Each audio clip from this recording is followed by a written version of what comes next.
Oh.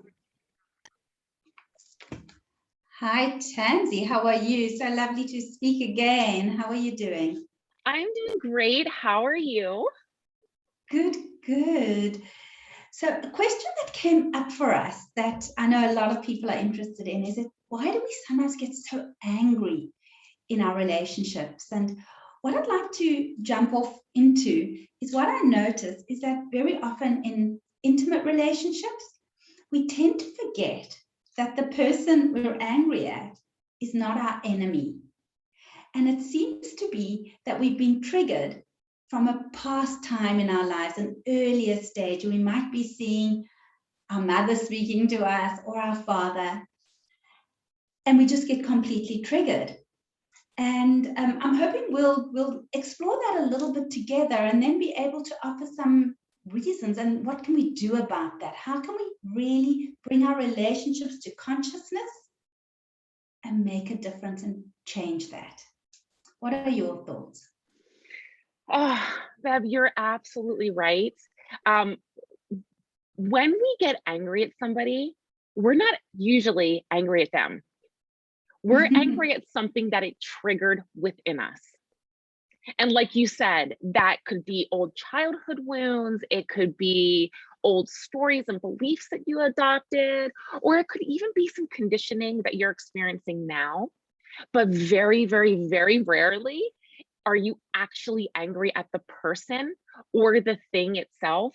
It is the reaction and the trigger that it brought upon with inside of you. Absolutely. And I just want to highlight one of the things that you said about conditioning. That could also be a way that we've seen people in our lives relate on an intimate level. It could be our parents speak angrily to each other couples in our lives, we might see, we speak angrily to each other, and we might interpret that as some kind of language of love. Yeah, so, I love so that. A love, it really is a love language for some people.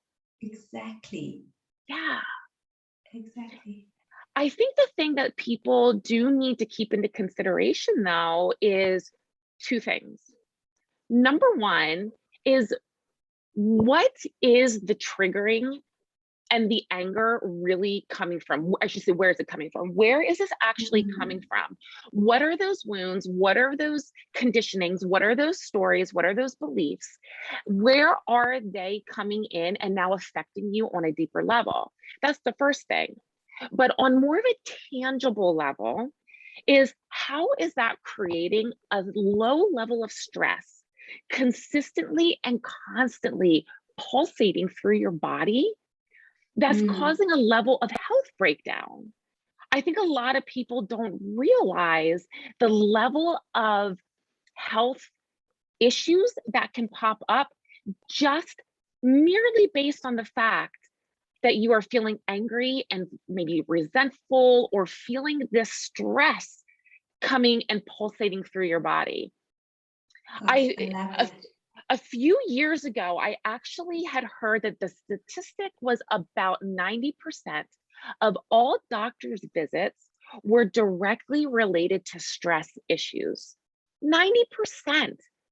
So my question is, how much of that is being tapped in from unresolved anger and conditioning and outside influences that's causing that stress within you? I love that bringing to awareness that it's not just the words that come out in our relationships, but that's that stress that we hold in our bodies. And Bessel van der Kolk says it so beautifully, the body keeps score, it remembers trauma, it remembers the stress, and we hold it in our bodies, and then it comes out with, oh, I've got a backache, oh, I've got a headache. People seem to think headache for sure could be psychological. Backache can't be, but that's so true that we have no idea the impact on our bodies. Yeah. So what do you advise clients to do? Because you really look at that somatic impact and that impact on the body. How do you change that for your clients? I love that question. And actually, something you said before I answer that, something you said, I just want to highlight.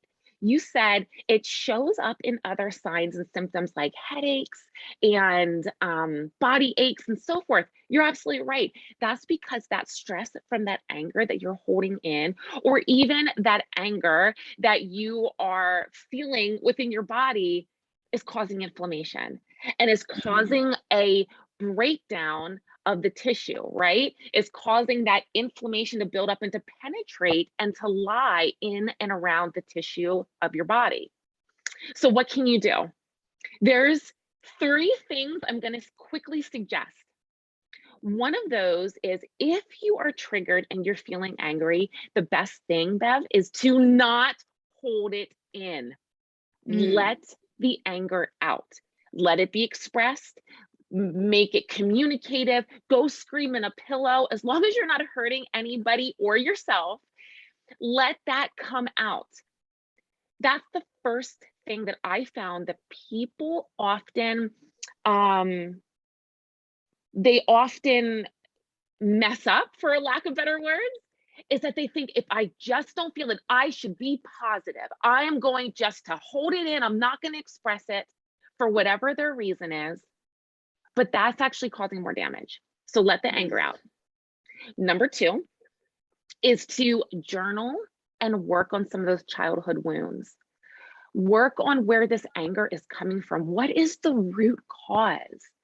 Maybe some things that you could journal about or ask yourself is, what does this trigger or this person right now that's making me angry, what does that remind me of?